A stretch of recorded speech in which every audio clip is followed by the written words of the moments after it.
Tributo. Historias que construyen memoria de la Shoah. כי ראיתי את דרכי נעלמת ביער סבוך בין קירות חורשים ובתוך האדמה המדממת. Bienvenidos oyentes de Radio Sefarad a este nuevo tributo que nos acerca una vez más aquí a Radio Sefarad Cecilia Levitt. ¿Qué tal, Cecilia? ¿Qué tal? Buenas tardes. Bueno, Cecilia, en esta ocasión nos hablarás de Dita Kraus o Dita Krausova, como es su apellido en checo. Sí, tenía muchas ganas de contar la historia de Dita. En realidad conocí a Dita hace un año atrás en una conferencia por Zoom y me pareció una mujer espléndida, ¿no? Como muy, muy entera. Hoy tiene 92 años y vive en Natania, en Israel. Ya un poco voy desvelando, ¿no?, su historia, pero es importante conocer, ¿no?, que ella es la que hace un año exactamente escribe este libro que yo fui a comprarme esta semana, que se llama Yo, Dita Kraus, la bibliotecaria de Auschwitz. En realidad, la traducción, el libro se llama Una historia, una vida aplazada. Ese es su título original en inglés, pero aquí fue traducido de esta manera, ¿no? Yo, Dita Kraus.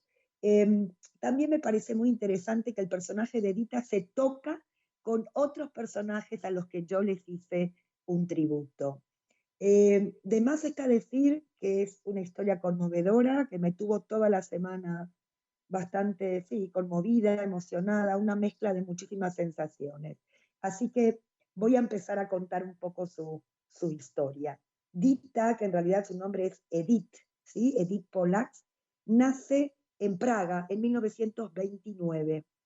Nace en una familia de clase media. Su padre, Hans, es un abogado y tiene un empleo en la seguridad social, es decir, no trabaja por cuenta propia, sino que es un funcionario del Estado.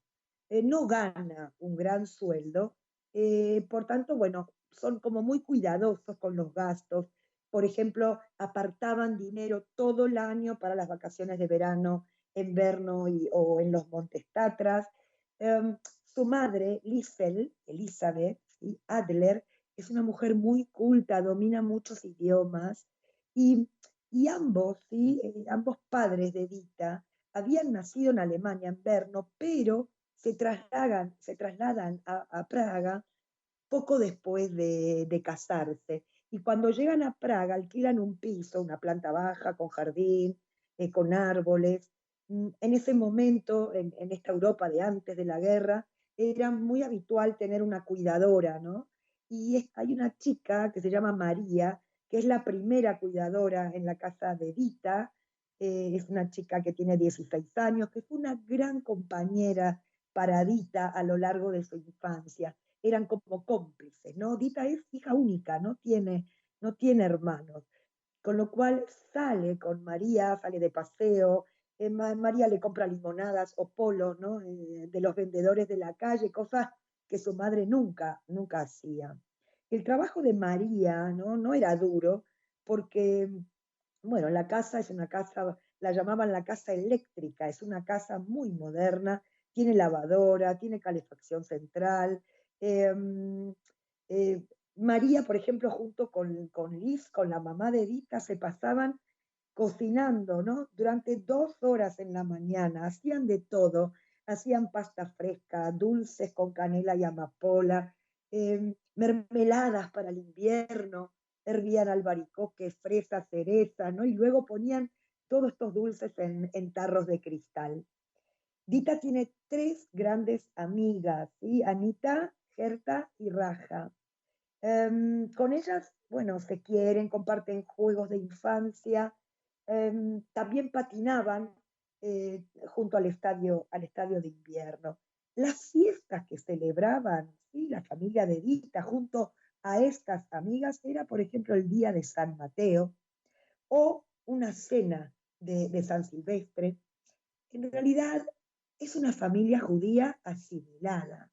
El papá de Dita es un socialdemócrata, ¿sí?, igual que el abuelo Joan, ¿sí? El abuelo Joan Polak no era un hombre creyente, pero sí era un ferviente socialista.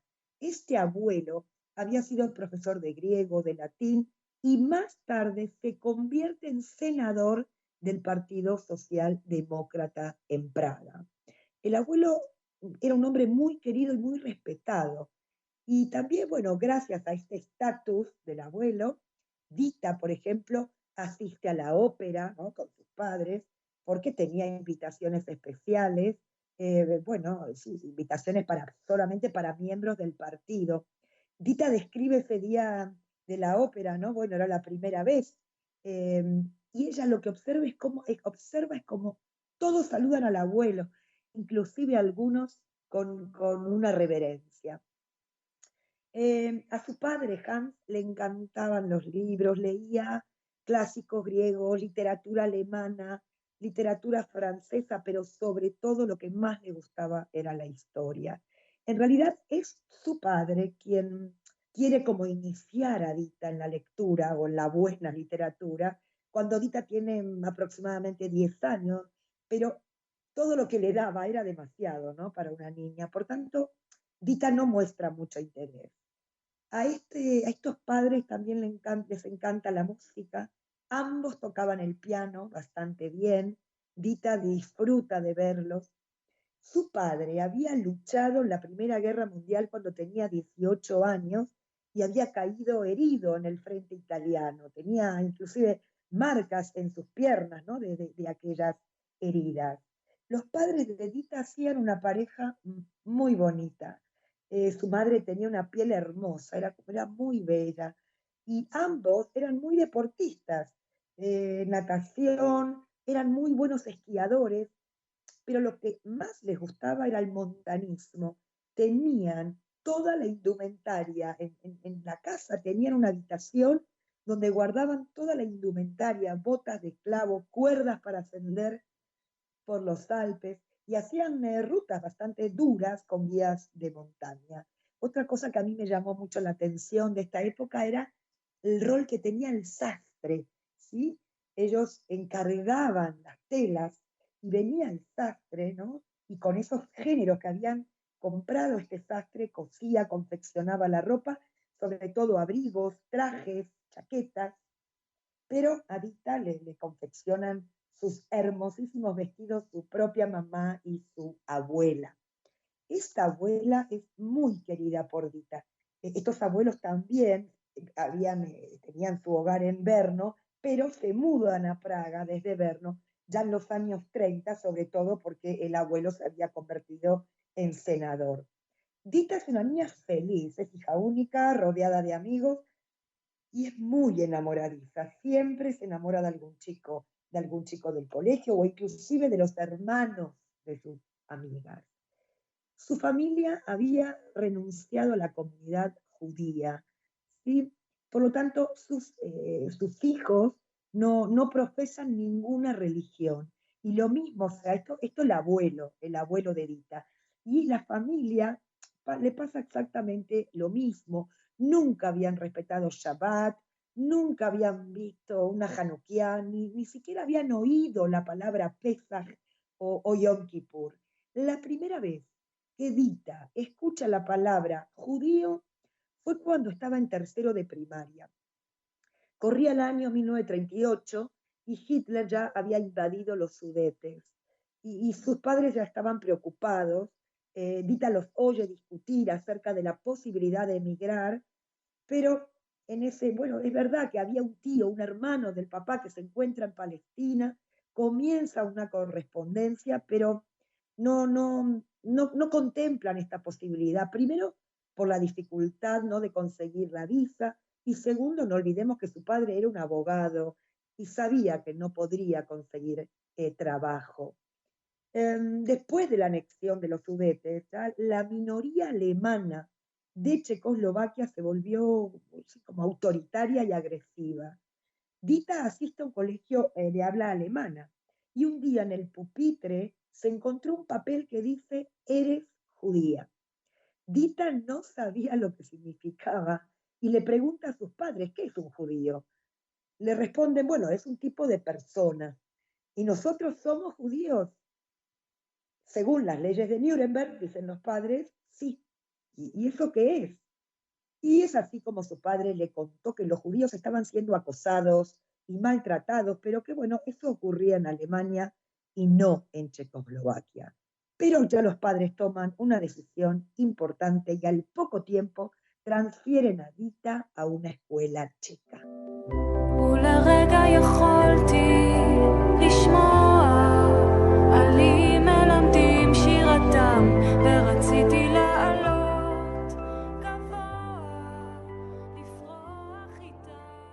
La guerra estalló cuando Dita tiene 10 años.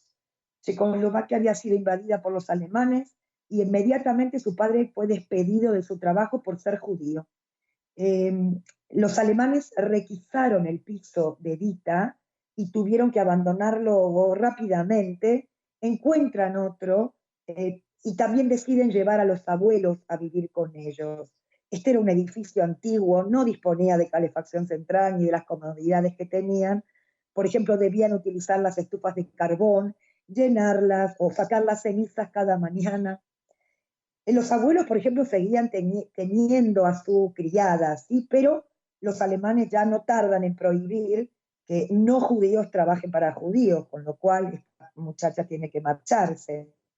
Al comienzo de la ocupación, Dita no nota tanto la persecución de los judíos. Es cierto que habían despedido a su padre y que los habían echado del piso. Por ejemplo, ella ¿qué nota? Que la comida desaparecía de las tiendas, les habían dado cartillas de racionamiento, debían hacer fila en la carnicería, en la pescadería, pero esto era igual que el resto de la población, no era por ser judía. Pero luego comenzaron todo tipo de restricciones antijudías y cada pocas semanas se imponían nuevas regulaciones. Por ejemplo, de a poco tuvieron que entregar sus radios y las joyas a los alemanes, luego ya ordenaron entregar las bicicletas, equipos deportivos, instrumentos musicales, bueno, cámaras, mascotas, abrigos de piel. Ya no pueden ir a los teatros, ni a los cines, ni a la cafetería, ni al restaurante, ni parques. Y los judíos ya tampoco pueden asistir a médicos no judíos y también se les prohíbe viajar, no pueden ya salir de los límites de la ciudad y tenemos las últimas 2 restricciones, que es la de portar la estrella amarilla y ya les sellan el documento de identidad con una J y además también la J de Jud, de judío, y se impuso el toque de queda a partir de las 8 de la noche. Pero el golpe más duro para Dita fue cuando prohibieron a los niños judíos ir a la escuela. Por orden de las autoridades nazis de Checoslovaquia, que ahora ya se llaman Protectorado de Bohemia y Moravia, ya los judíos no pueden asistir a la escuela, y fijaros qué interesante, sus padres, que eran grandes intelectuales, se inquietan con este tema, porque dicen, un niño no puede interrumpir su educación. Así que piden ayuda a unos tíos, que los voy a mencionar porque tienen un rol importante, el tío Ludwig y la tía Mania. Ludwig era un primo en realidad del papá, y Mania, que es su esposa, es no judía, con lo cual a los matrimonios mixtos en algunos casos fueron deportados, pero casi al final, ¿sí? No en el comienzo de la invasión. Tanto Ludwig como Mania le enseñan a Dita todo tipo de asignaturas, biología, matemáticas, el papá se ocupa de historia, así que podemos decir que había clases propiamente dichas. Pero esto se ve pronto interrumpido porque ya van a detener al tío Ludwig y lo van a transportar al gueto de Lodz, donde va a morir allí. La tía Mania, con lo cual va a seguir su vida y va a ayudar a la familia de Dita a lo largo de toda la guerra. Aquí ya, por supuesto que los ánimos decaen y hay que buscar otra solución para el tema de la educación. En el verano del 42 queda una plaza vacante en la escuela judía. Es decir, esto sucedió en muchas comunidades, que las autoridades nazis prohibían la escolaridad y los judíos lo que hicieron fue abrir más colegios judíos, inclusive clubes judíos. hasta un determinado tiempo, porque luego ya esto tampoco estaba permitido. Y es así como Dita consigue esta plaza y va a comenzar, ¿no?, las clases otra vez. Y ahí por primera vez se encuentra como con el tema del sionismo. En su casa, como dije antes, nunca había escuchado hablar de sionistas ni de Herzl, que había sido el diccionario, ¿no?, del Estado de Israel. En Checoslovaquia, en Praga, existe un campo de deporte llamado Agibor, como dije, un club judío, donde ahí sí hay actividades deportivas, allí se habla de sionismo y podían asistir siempre y cuando estuvieran en casa antes del toque de queda y portaran la estrella amarilla. Allí hay un campo de fútbol, pistas de atletismo, canchas de vóley, vestuario. Lo único malo era la distancia, porque ya no estaba permitido usar el tranvía. Así que iban a pie, en grupos, durante 1 hora cada día. Agibor, este club judío, era el único sitio donde podían reunirse niños judíos para jugar, para competir, para cantar y hacer todo tipo de deportes. Allí hay madrijim, monitores. Ellos daban las clases de hebreo y hablaban de Palestina y hablaban de los kibutzim. El organizador y líder de todo este programa era Freddy Hirsch, que fue mi primer personaje cuando comencé a hacer los tributos. Freddy Hirsch era un profesor de deporte al que todos los niños adoraban, era como un ídolo, un modelo. Aquellos días en Agibor, de verdad que eran días alegres, pero la realidad es que en todas partes estaban ocurriendo cosas tremendas. Cada vez deportaban a más personas en los transportes. Y un día del mes de julio ya le tocó a sus abuelos. Y pronto, en el mes de noviembre del año 42, le tocó a Dita y a sus padres. Sus padres habían distribuido sus pertenencias. Por ejemplo, un amigo de la familia se lleva una caja de zapatos con fotos familiares. La tía Mania se lleva los juguetes de Dita. Otros vecinos se llevan los muebles, un aparador, un mueble de salón. Otro se lleva el piano. Y a la mañana siguiente ya cierran la puerta de su piso, entregan la llave al portero y van a coger el tranvía, que para eso sí tienen permiso. Y fueron a la estación de tren. Y allí va a existir como un salón de exposiciones donde durante 2 días y 2 noches tienen que esperar a que llegue el tren para trasladarlos a nuevo sitio. El 20 de noviembre del 42, Dita y sus padres van a llegar al gueto de Theresienstadt. La abuela es la primera en venir a verlos. Traía noticias tristes. El abuelo había fallecido poco antes de que llegara Dita. Y este abuelo, por haber sido senador en el Parlamento checo, lo habían alojado en una casa, se llamaba la Casa de los Prominentes, ¿no? Era un poco la política de los líderes del gueto, era mantener a la gente de renombre en mejores condiciones, pero el abuelo la salud no resiste y fallece. La abuela, por ejemplo, con una humildad enorme, renuncia a estos privilegios y se va a trasladar a los barracones de las prisioneras comunes. Dita es trasladada con las mujeres, con su madre, a una habitación, ¿no?, a un barracón. Ahí no hay cama y comparten este barracón con 25 o 30 mujeres.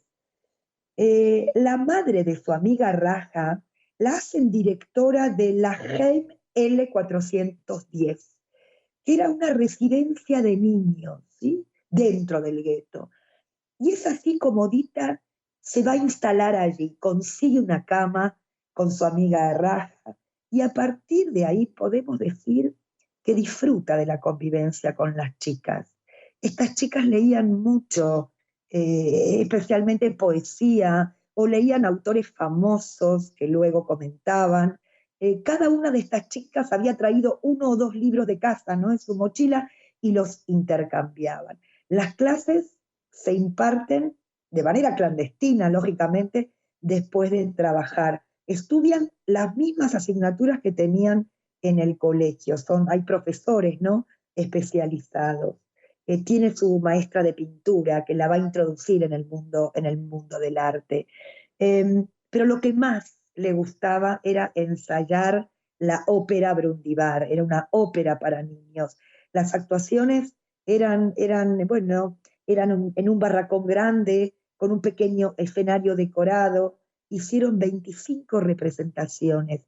¿Y quién va a estar aquí, en este gueto? Nuevamente Freddy Hirsch. Veía a sus padres un rato todos los días. Y vuelvo a hablar de la tía Maña, que desde Praga le enviaba paquetes con comida. Después de 13 meses de estar en el gueto, todos le temen al transporte. Se habla, se escucha acerca de Auschwitz. No saben bien lo que es, pero ya el 18 de septiembre del año 43 van a subir a empujones su madre, su padre y Dita a un vagón junto a decenas de personas. Dita escribe: es sencillamente imposible describir aquel viaje. La falta de aire, el hedor, iban en un silencio, wow, iban como aturdidos por el horror de aquella realidad. El tren llega a destino a la medianoche con 2.500 pasajeros. Y al grito de Raus, ¿no?, que significa fuera, ahí comprendió que estaban en el infame campo de concentración y exterminio de Auschwitz. Dita y su madre fueron tatuadas. La angustia es enorme y el desánimo sobre todo. Pero fueron trasladadas a un campo familiar, al campo B2B. Cuando llegan al campo, los hombres ya habían llegado, ya estaban ahí, su padre ya estaba ahí. Y yo, como expliqué en mi primer tributo, hay mucha gente que no conoce esta historia, pero un campo familiar en Auschwitz. En este campo no hay selección, las familias están enteras, están ubicadas allí. Hay 32 barracones de madera, todos idénticos, sin ventanas, algunos bloques eran talleres, almacenes de ropa, cocina. Dita y su madre van a estar en el bloque número 6. Los adultos tienen que trabajar y las mujeres también en los talleres. La comida era escasa, rápidamente se comienza a perder peso y aquí el padre de Dita no tolera, no soportó esta situación y en el término de 3 semanas después de haber llegado había ya fallecido.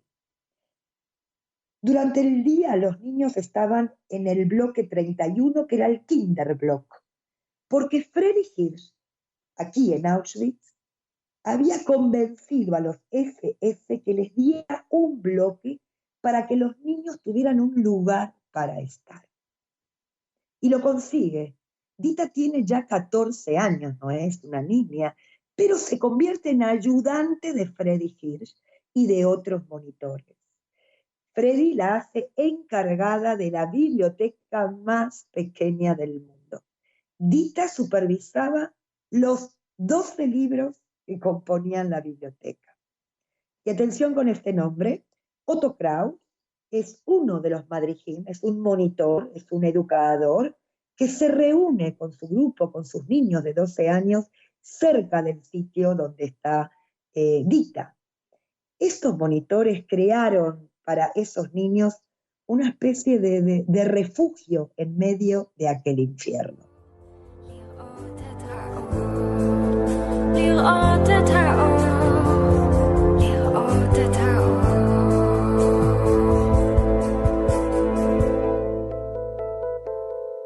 Se esperaba la visita de la Cruz Roja Internacional en el campo de Auschwitz y es por eso que existió un campo familiar como propaganda, ¿no?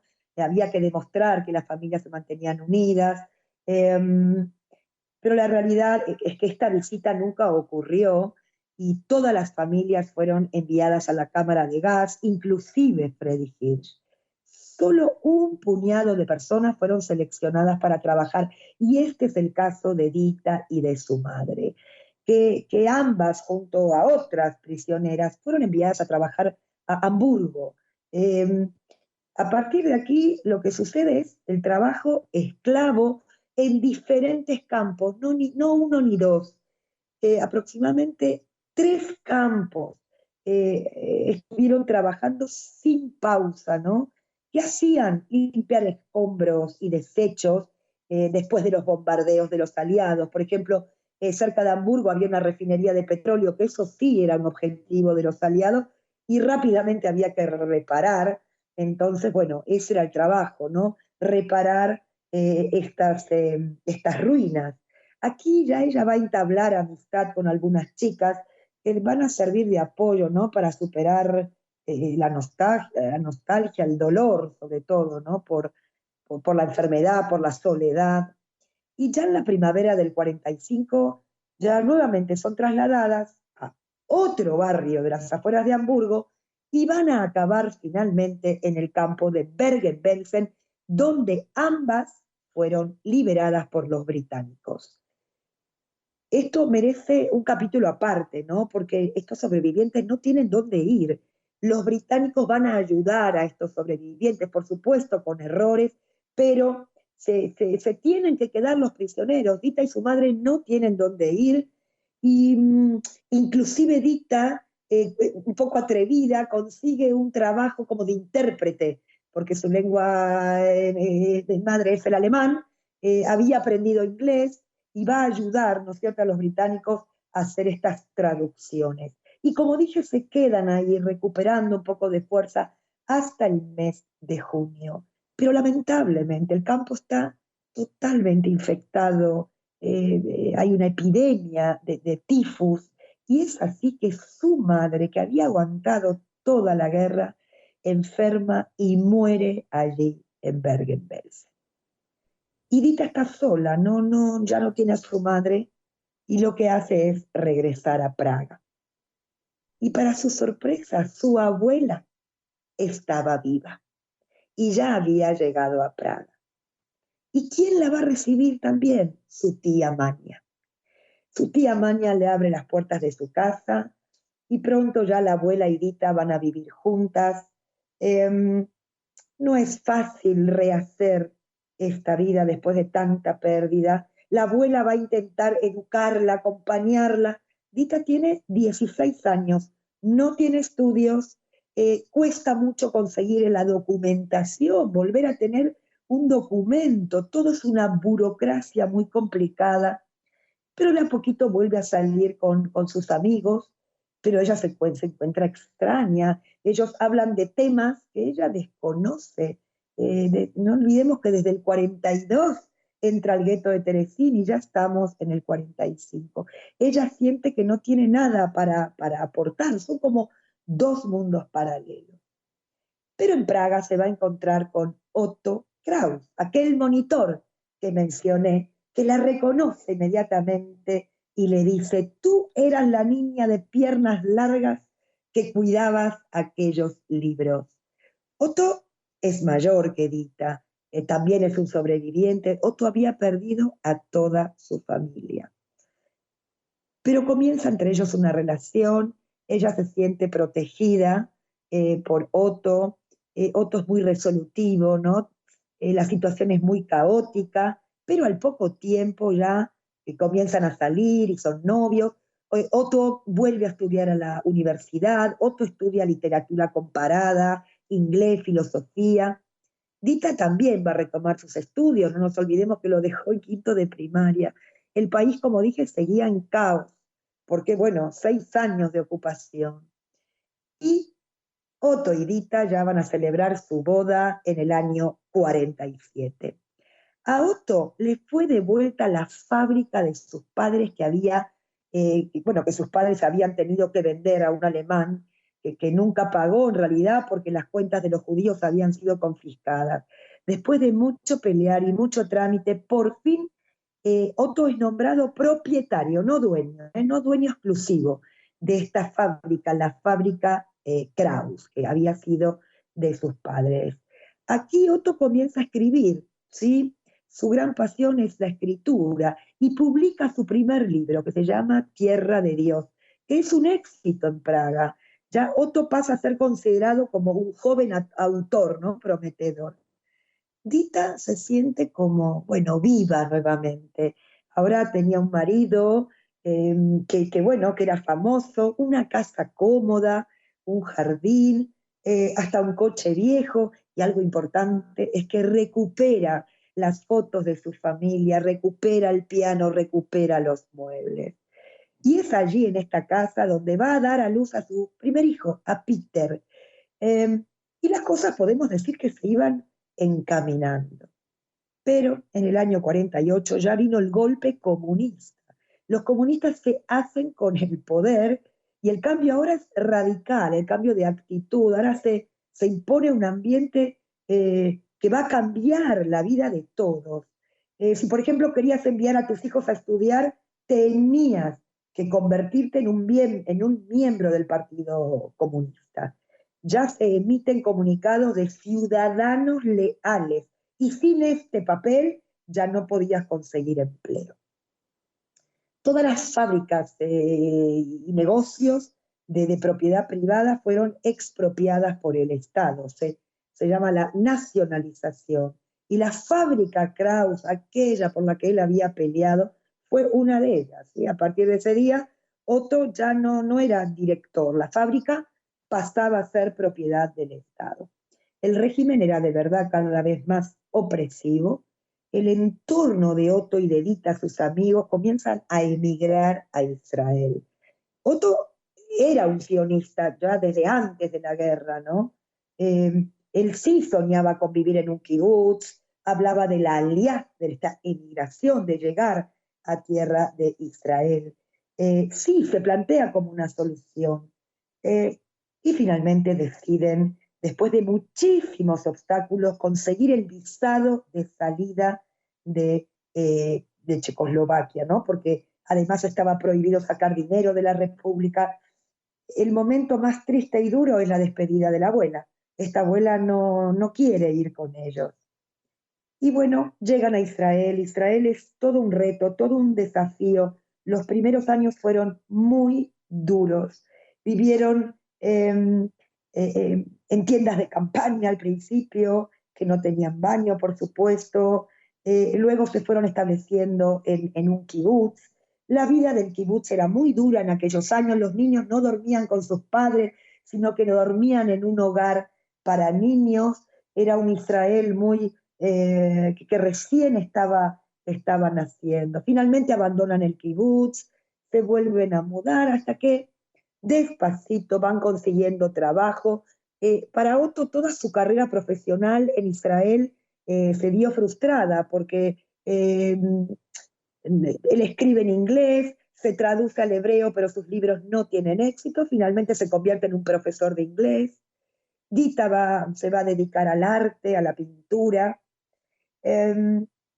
Y 40 años después de dejar Praga, en 1989, Otto y Dita viajan de visita a Praga porque el régimen comunista ya había llegado a su fin y el país ya volvió a ser una democracia. Y ellos dos, bueno, cuando le preguntan cuál es su casa, ellos dicen Praga, Israel, o ambas y ninguna, ¿no? Ellos retoman el contacto con viejos amigos, Otto inclusive con su círculo literario, Dita también con sus amigas de la infancia, con Raja, con Gerta y algunas de las chicas del Heim L410. Con ellas se encuentran una vez al año, hablan, recuerdan el pasado, pasean, se bañan en la piscina, cantan temas de la ópera de Brundibar. Se dedica Dita también a dar testimonio y muchas veces le preguntan, ¿qué hizo usted, no, para volver a sonreír? Y yo, para responder a esto, cojo la última frase del libro, donde después de contar con detalle, ¿no?, esta vida, ella dice, querido lector, no puedo acabar aquí dejándote apenado por las amarguras y las pérdidas de mi vida. A todo el mundo le ocurren cosas milagrosas y yo no soy una excepción. He tenido la suerte de llegar a la respetable edad que tengo. sigo teniendo una salud razonable a pesar de todo. Puedo viajar, escuchar música, leer libros, pintar flores, jugar al bridge, nadar en el Mediterráneo, reunirme con viejos amigos. Y recientemente incluso me he convertido en la heroína de un libro titulado La bibliotecaria de Auschwitz. Y para terminar, ella dice, ya no espero a que termine la guerra, ya no espero a que nos liberen, ya no espero a casarme, a que nazca el bebé, a tener más dinero, a que termine el curso, a que llegue la paz. Ya no hay por qué aplazar nada. Me he puesto al día con mi vida. Este es mi tributo para Dita, todo mi agradecimiento, que le mando un beso enorme, estará en su casa de Natania, desde aquí todo mi amor y agradecimiento, ¿no? Sobre todo a Dita por su fortaleza y por contarnos esta historia. Gracias, Cecilia. Se acaba aquí este tributo que hoy has dedicado a Dita Kraus. Nos escuchamos en la próxima edición y les esperamos a todos los oyentes aquí en Radio Sefarad. Muchas gracias, Alejandro. Un abrazo.